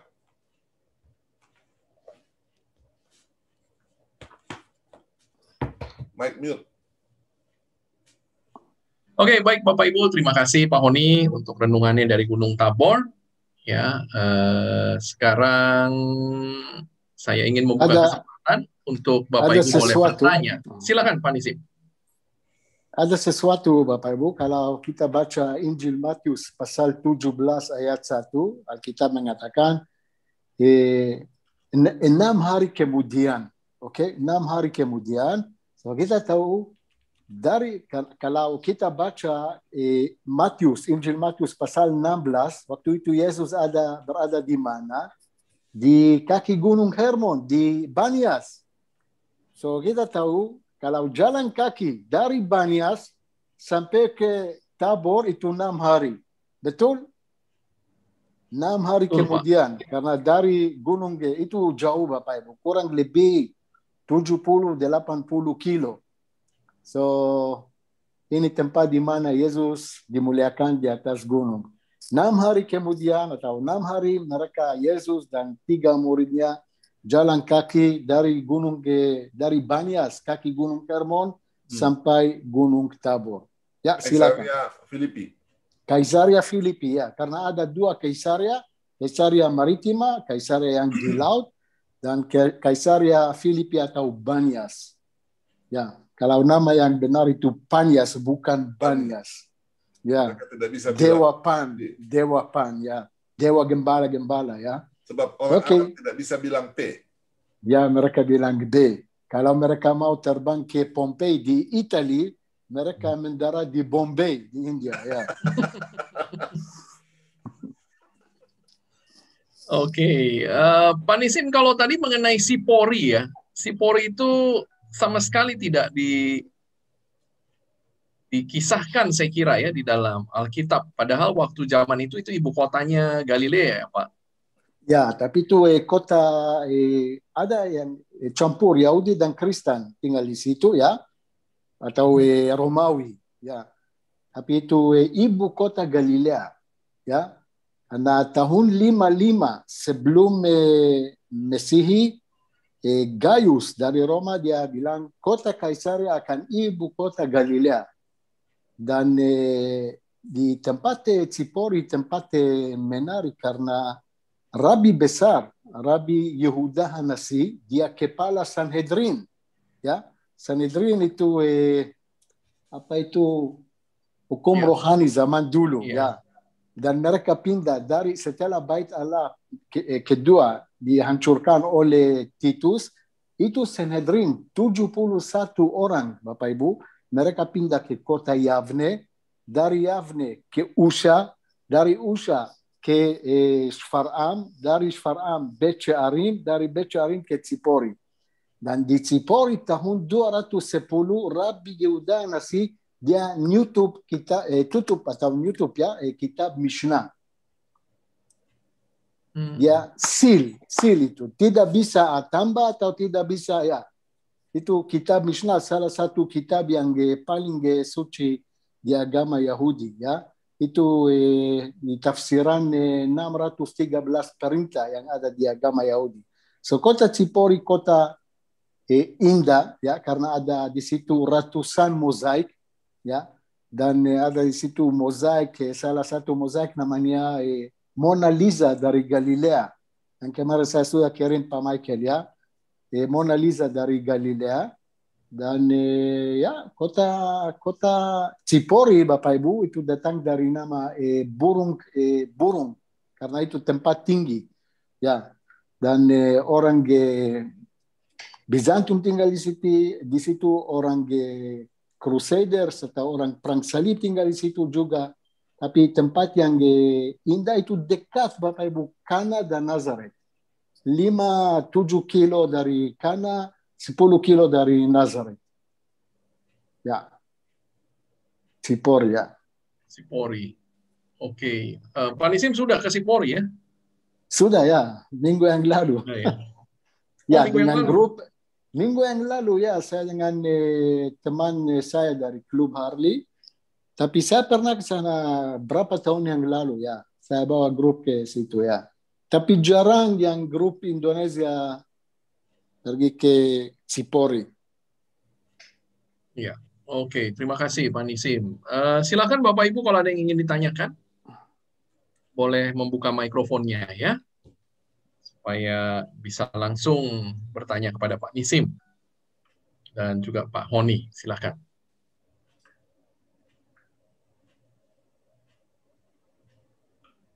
Belum ada pertanyaan? Jangan malu-malu. Oke. Belum ada ya, Bapak Ibu. Kalau tadi mengenai Sipori ya, karena Sipori ini menarik, kota yang besar, tetapi memang sama sekali ya tidak disebutkan di dalam Alkitab. Dan ada gereja ya Pak Nisim di Sipori ya? Ada gereja ya, ada gereja ya. Ya. Itu ada Kardo. Luas. Itu 16 kilo. 16 kilo? Ya. Oh ya. Oh. Besar. Ada saluran air yang air datang dari Mashhad. Dan Mashhad tahu itu Pak. Itu di jalan kalau waktu kita dari Kana ke Nazareth. Waktu kita mulai naik dari Kana, di sebelah kanan ada kampung Arab, Mashhad. Kalau zaman dulu namanya Gat Hefer. Zaman Alkitab namanya Gat Hefer. Dan siapa datang dari Gat Hefer atau Mashhad? Nabi Yunus. Ya, Nabi Yunus dia dari Mashhad atau Gat Hefer. Nama yang Gat Hefer, ya. Gat Hefer, ya. Waktu kita virtual ke Yope, itu ada peta mengenai perjalanan Nabi Yunus ya, ada Gat Hefer ya. Itu dekat Nazaret rupanya ya. Itu Mashhad, yang sekarang di kampung Arab Mashhad namanya. Dari Kana itu berapa? 2 kilo, 3 kilo maksimal ya. Coba buka share screen-nya Michael. Ya, sebentar Pak. Kalau Pak Nisim pernah ke gereja sinagoga itu Pak Nisim? Silakan Pak Honi. Ya, saya pernah, tapi mungkin 15 tahun yang lalu ya. Nah, ini dia.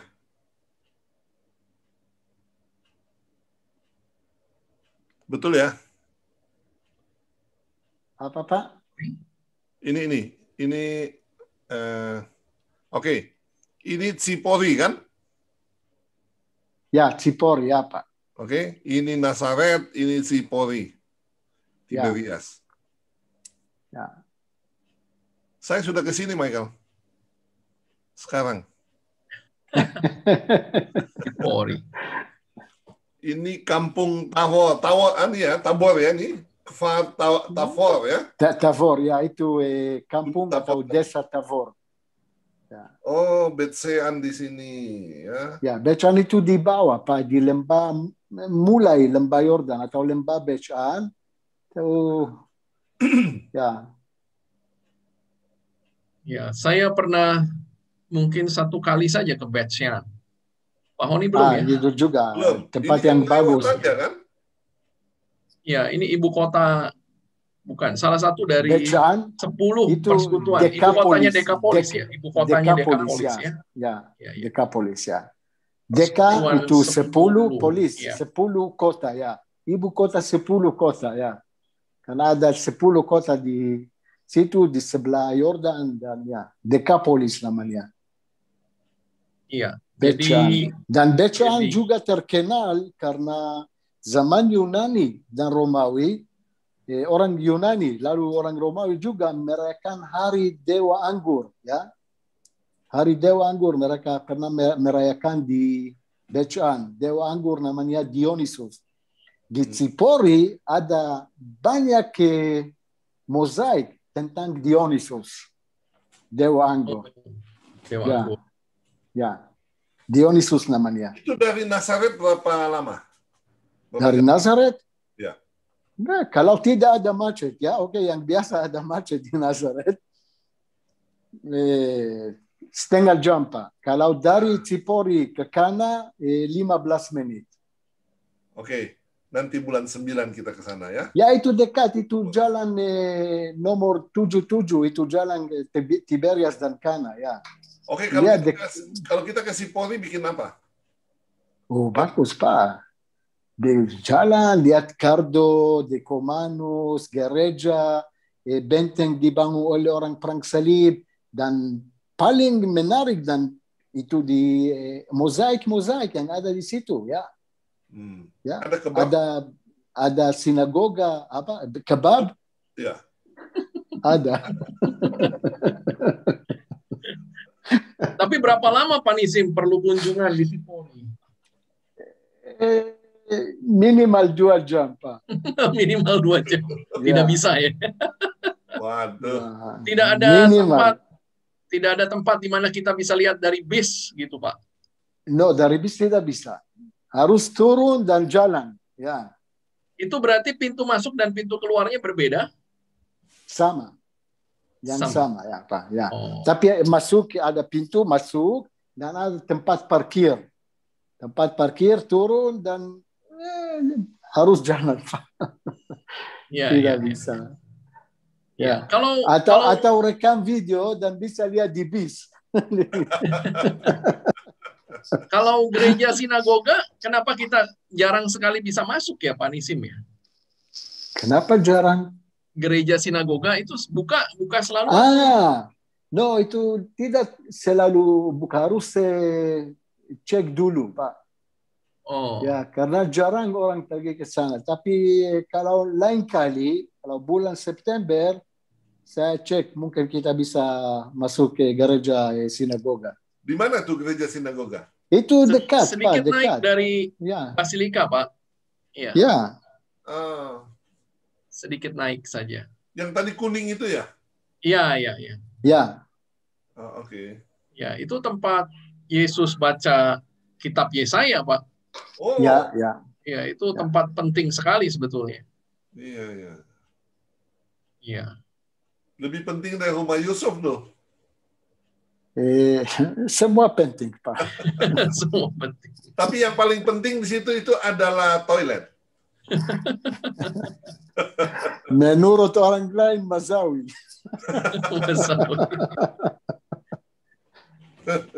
Ya, Masawi itu toko barang-barang rohani ya, Bapak Ibu yang ada di Nazaret. Barang-barang rohani ya. Ya, jadi satu kali saya mau masuk ke toko Masawi itu.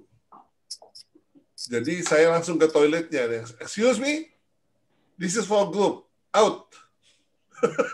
Ya. Oh ya? Jadi saya keluar, grup lagi datang. Saya pulang. Kemudian dia kejar saya sampai di gereja. I'm so sorry. Ya.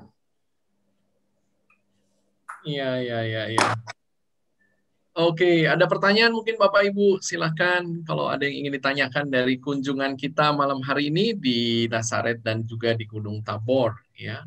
Mana Pak Chandra ini? Aldo. Oh, Pak Chandra ada. Malam Pak Honi. Lampu mati Manado ya? Enggak. Lampu mati di Manado ya? Oh, enggak tahu ya, saya di kawasan enggak pernah mati. Oh, mantap. Oh, Pak Chandra lagi di luar, Pak Chandra? Ya, lagi makan dari teh. Oh, iya. Mana Aldo? Oke, kembali. Saya sudah tolong ini. Saya mute. Oke, silakan Bapak Ibu kalau ada pertanyaan yang ingin disampaikan. Kalau tidak ada pertanyaan, kita akan akhiri acara kita malam hari ini. Pak Nisim, apa ada yang mau ditambahkan lagi? Kemarin bagaimana Pak Nisim? Ke Megiddo bagaimana? Megiddo, bukan Megiddo. Herodion ya. Ya, bagus juga. Salah satu tempat yang bagus, tapi harus waktu di situ ya. Itu dekat kota Bethlehem, ya. Tidak terlalu jauh dari daerah Padang Gembala juga ya. Iya. Dan kota dan istana dibangun oleh Raja Herodes Agung ya. Masuk bayar ya? Apa? Masuk bayar. Bayar ya. Ya, kemarin saya kirim foto, harganya berapa? 20 something shekel untuk grup. Kalau FIT 29 shekel. Ya, kurang lebih $7 ya, $8 ya. Pak Nisim, kalau sarkofagusnya Herodes ada di sana atau di tempat lain ya, Pak? No, sekarang di tempat lain di Museum Rockefeller. Di Museum Rockefeller. Ya, di Rockefeller. Ya, sarkofagus ada di museum. Ya, itu tempat Kenapa Pak Nisim bisa dibawa di Museum Rockefeller, tidak di Museum Israel misalnya? Karena di Museum Rockefeller ada banyak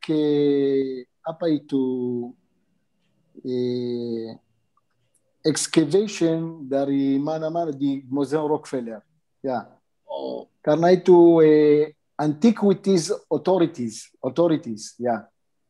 Authorities of antiquities dan lain, ya. Kalau grup jarang sekali bisa masuk Museum Rockefeller ya? Jarang sekali ya, tapi kalau mau ke sana saya bisa karena salah satu manajer di situ teman saya dari klub Harley. Oke. Ya. Dan, tapi bagus dalamnya Pak Nisim, Museum bagus, Rockefeller. Bagus. Di mana tempatnya? Di seberangnya. Itu di depan. Seberangnya tempat sampah Pak. Kalau kita mau ke St. Stephen Gate. No. Ya, waktu kita masuk kita turun dari bis mau masuk ke pintu gerbang Santo Stefanus. Ada tempat sampah di situ. Ya? Di sebelah itu Museum Rockefeller. Oh. Ya, ada di sebelah kiri. Sebelah kiri ya? Sebelah kiri. Kalau pintu gerbang Herodes, yang kita lanjut dan turun, oke? Ya. Di sebelah kiri ada Museum Rockefeller. Oh, jadi Museum Rockefeller juga punya pemerintah Israel, Pak Nisim? Ya. Tapi karena mungkin didonate sama Rockefeller Foundation ya? Ya, tapi itu dari zaman Yordan di situ, bukan dari zaman Israel. Oke? Oh, sudah dari zaman Yordan. Ya, dari zaman Yordan dan authorities, antiquities authorities itu pusat mereka di situ di Museum Israel, di Museum Rockefeller. Okay. Rockefeller, ya. Ya. Oh, Pak Nisim sudah pernah lihat petinya? No, belum. Belum ya? Itu sarkofagus. Ya, sarkofagus. Nah, belum. Oh. Ya. Jadi Herodium walaupun ada di West Bank, tetapi ada di bawah Israel ya, Pak Nisim?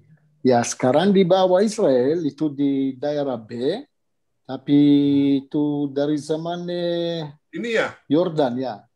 Ini Museum Rockefeller, ya Pak. Ini Museum Rockefeller, ya. Museum Rockefeller. Ya. Oh, jadi kalau kita biasa saja tidak bisa masuk sembarangan ke sini ya, Pak, berarti ya?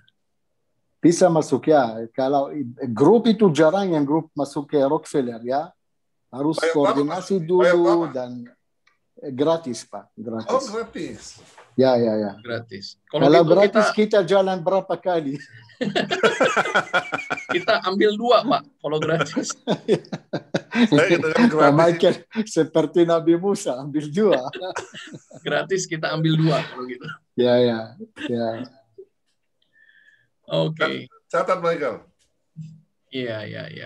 Ya, jadi Bapak Ibu sebetulnya banyak sekali tempat walaupun saya dan Pak Honi sudah berulang kali datang ke Tanah Perjanjian, ke Israel, banyak sekali tempat yang kami sendiri juga belum pernah datang ya. Jadi mungkin satu waktu bisa berjalan yang kalau sudah pernah pergi ke Tanah Perjanjian dan ingin mengulang perjalanan lagi, bisa pergi ke tempat-tempat yang belum pernah kita datangi, tetapi dengan catatan semua anggota rombongannya memang repeater ya, atau sudah pernah. Kalau enggak, pasti kita susah atur. Ya, jadi masih banyak sekali tempat seperti Bet-Shean, ya, kemudian tadi Sipori, kemudian juga mungkin yang jarang dikunjungi sekarang Masada, ya, itu tempat-tempat yang menarik ya. Oh, bagus dalamnya ya. Museum Rockefeller. Bagus ya. Ini Rockefeller ya. Iya. Kalau di toko-toko itu Pak Nisim kita sering ketemu seperti tempat air mata, koin-koin yang sudah tua itu asli ya Pak? Kenapa Asli boleh? loh. Bukan asli. I don't know, Pak. Kalau toko-toko yang ada di kota tua dan mereka bilang ini koin dari zaman Bar Kokhba, zaman Romawi, saya tidak percaya, Pak. Mungkin asli, tapi saya takut masuk grup, masuk toko itu dengan grup, Pak. Ya. Tetapi apakah ada peraturan di Israel, Pak Nisim? Halo, Pak Nisim. Pak Nisim berhenti ya? Ya, dia signal nih. Jangan-jangan mati lampu di Yerusalem. Oke. Pak Michael, Iya, Pak Chandra. Silakan, Pak Chandra. sekali-sekali bikin jadwal yang kita sudah bolak-balik ke Holy Land, tapi tempat-tempat yang belum kita kunjungi gitu. Iya, boleh Pak Chandra. Nanti kita atur ya. Iya, tetapi memang dengan catatan itu tadi, anggotanya semua sudah mengulang. Jadi kita tidak perlu lagi datang ke tempat-tempat yang biasa. Ya, karena kalau ada yang belum pernah ke tanah perjanjian, kasihan ya. Kalau dia tidak datang ke tempat yang biasa. Gitu. Ya, rute lain dari yang lain. Ya, betul Pak. Rute yang penting Pak Honi di samping saya. Boleh. Nanti kita coba atur ya. Rute yang khusus. Ya, Pak Nisim sudah ada lagi ya. Saya mute dulu. Oke. Iya. Jadi Pak Nisim, apakah di Israel ada aturan kalau menemukan barang arkeologi, misalnya kita sedang menggali rumah, dan kemudian ada barang arkeologi, itu harus diserahkan kepada Israel Antiquities, atau kita boleh simpan, Pak?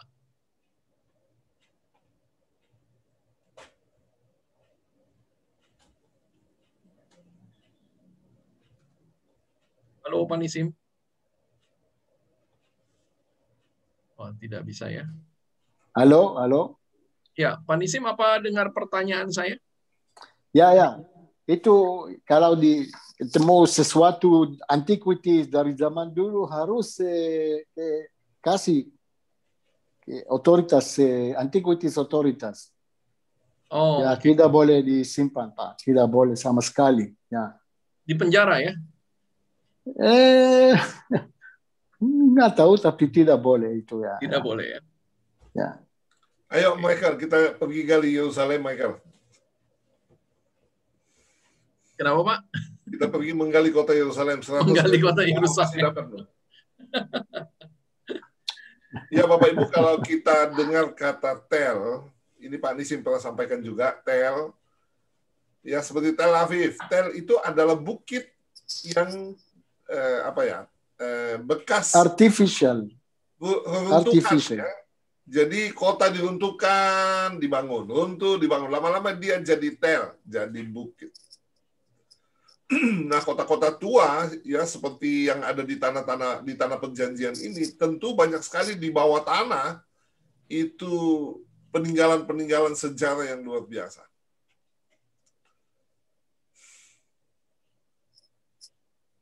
Oke, baik Bapak Ibu. Kalau tidak ada pertanyaan lagi, kita akan tutup ya acara kita malam hari ini. Sekarang sudah hampir jam 8:30 atau 9:30 di Manado. Saya lanjutkan share screen saya sejenak sebelum kita akan tutup dengan doa ya. Oke, baik Bapak Ibu, kita merencanakan satu perjalanan bersama Pak Pendeta Honi di bulan September, tanggal 6 sampai 17 September. Ya, kita berdoa supaya pandemi segera bisa diatasi dengan adanya vaksin. Ya, Israel sendiri bulan Maret ini akan selesai dengan proses vaksinasi untuk seluruh penduduknya. Sehingga kita harapkan akan segera membuka dirinya untuk bisa didatangi lagi oleh para peziarah. Ya, kita rencanakan perjalanan selama 12 hari, mulai dari Mesir, kemudian ke Tanah Perjanjian. Ya, kalau Mesir sendiri, Bapak Ibu, memang sudah menerima turis ya. Jadi sekarang ini pun kalau ke Mesir sudah bisa tur di sana, walaupun tentunya dengan protokol yang ketat. Ya, di Mesir, Bapak Ibu, kita akan ke Kairo, Gunung Sinai, dan Laut Merah. Kemudian di Israel, kita akan ke Laut Mati, Bethlehem, Yerusalem, Nazaret, Kana, dan Tiberias. Minggu depan, Bapak Ibu, kita akan kembali bertemu di dalam Blessing from the Promised Land, dan kita akan pergi ke Kana dan Danau Galilea. Ya, Kana adalah tempat di mana Yesus melakukan mujizat yang pertama, dan Danau Galilea tentunya kita semua tahu begitu banyak peristiwa yang terjadi yang berhubungan dengan kisah hidup Yesus di danau ini. Kamis minggu yang akan datang tanggal 11 Maret ya, jam 7 sampai jam 8 waktu Jakarta. Bagi Bapak Ibu yang belum live dari Bandung, Michael. Dari Bandung ya, Pak Honi ya. Oke. Bagi Bapak Ibu yang belum mensubscribe YouTube channel GB Menora Manado, silakan, dan juga Instagramnya di gbi.menora, kemudian juga YouTube kami di Pilgrim Loka dan juga di Stella Quarta Official, serta Facebook kami di Stella Quarta Wisata dan Instagram kami di stella.quarta. Bagi Bapak Ibu yang punya begitu banyak file foto digital, mulai sekarang baik kalau mencetak lagi, membuat album, jangan sampai kenangan momen-momen yang indah dari kehidupan Bapak Ibu semua hilang atau rusak karena file digital yang rusak. Bapak Ibu bisa klik di photobook.id. Baik, terima kasih Bapak Ibu semua untuk kehadirannya malam hari ini. Terima kasih Pak Honi, terima kasih Pak Nisim dari Yerusalem, dan kita akan berdoa. Silakan Pak Honi. Ya, mari kita berdoa. Bapak, terima kasih. Lebih dari 1 jam kami sudah berbincang-bincang, dan biarlah semuanya mendatangkan berkat bagi kami dan setiap orang yang menontonnya. Terima kasih Tuhan. Damai sejahtera yang melampaui segala akal turun dalam kehidupan kami, menjaga, menolong, melindungi kami semua. Nisim yang ada di Yerusalem, Michael yang ada di Jakarta, kami semua Tuhan diberkati oleh Tuhan. Di dalam nama Tuhan Yesus Kristus. Haleluya. Amin. Amin. Terima kasih Pak Honi. Terima kasih Pak Nisim. Yang sudah divaksin berapa orang? Di Israel, Israel. yang pertama kali sudah 4 juta. Oke. Dan yang kedua kali lebih dari 2 juta. Ya, banyak ya Pak. Ya, dan banyak ya, dan menurut Perdana Menteri sampai akhir Maret semua sudah divaksin, semua sudah selesai ya. Jadi kira-kira penerbangan itu bisa masuk, turis bisa masuk? Turis yang sudah divaksin ya. Sudah divaksin. Harus ya sudah divaksin. Kalau yang belum divaksin tidak bisa, tidak boleh masuk. Jadi tanda sudah divaksin adalah membawa surat dari negara masing-masing ya? Ya, itu yang di sini namanya green passport ya. Ada surat dari pemerintah atau dari otoritas ada ya yang sudah divaksin, oke, boleh masuk. Seperti ini ya. Nanti pulang. Nih. Ya itu ya, ada barcode ya, sama saya. Saya juga punya barcode ya. Oke. Coba lihat Pak Honi, tadi nggak kelihatan. Oh, didekatkan ke Pak Honi. Didekatkan ke Pak Honi. Hilang Pak Honinya. Oh, oke. Ya. Oh, dapat sertifikat seperti itu ya? Sertifikat seperti ini. Ya. Oke. Pak Honi, ya. Selamat malam Pak Honi, Pak Michael, dan Pak Nisim. Terima kasih banyak untuk visi dan misinya yang mulia.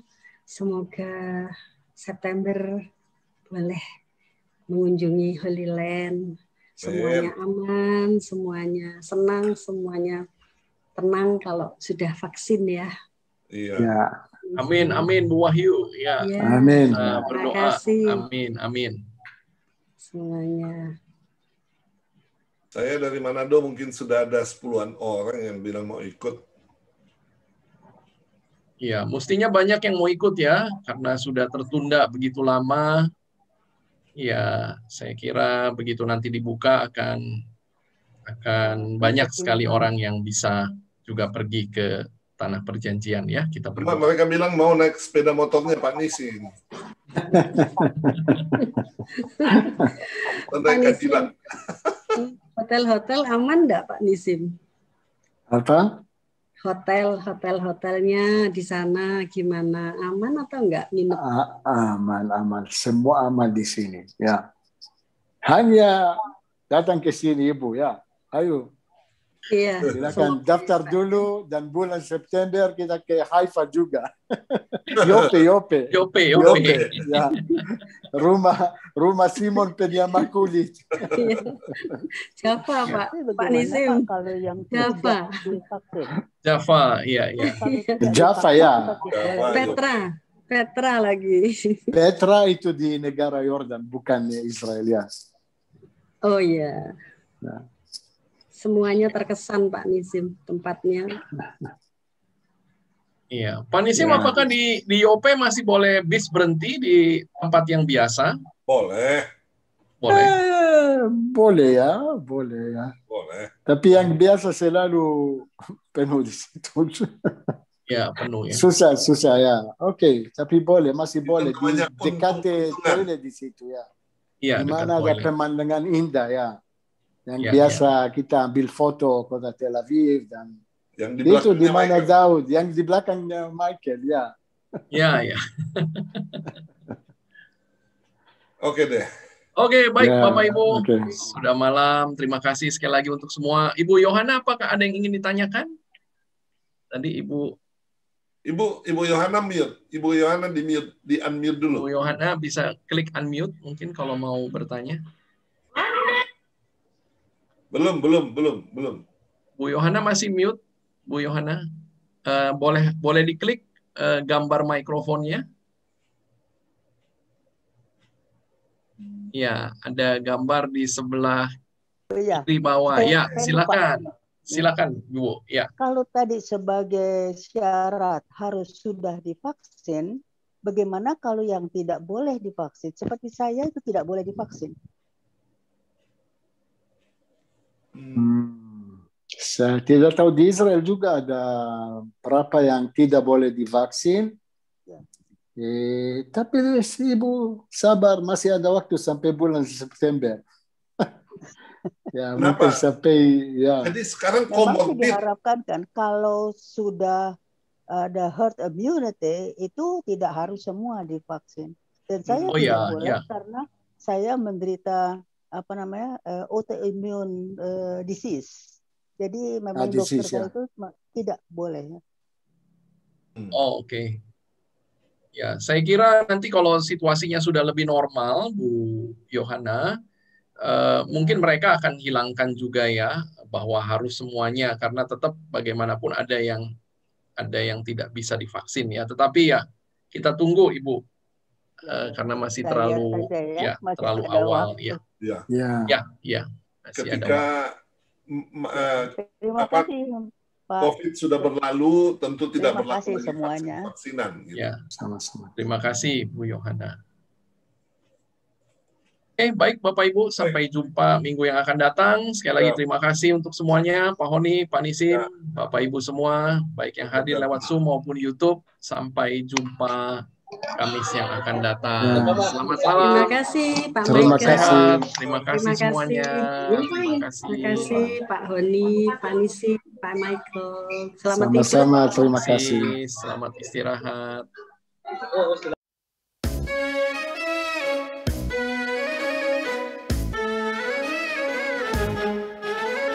Blessing from the promised land, blessing from the promised land, blessing from the promised land.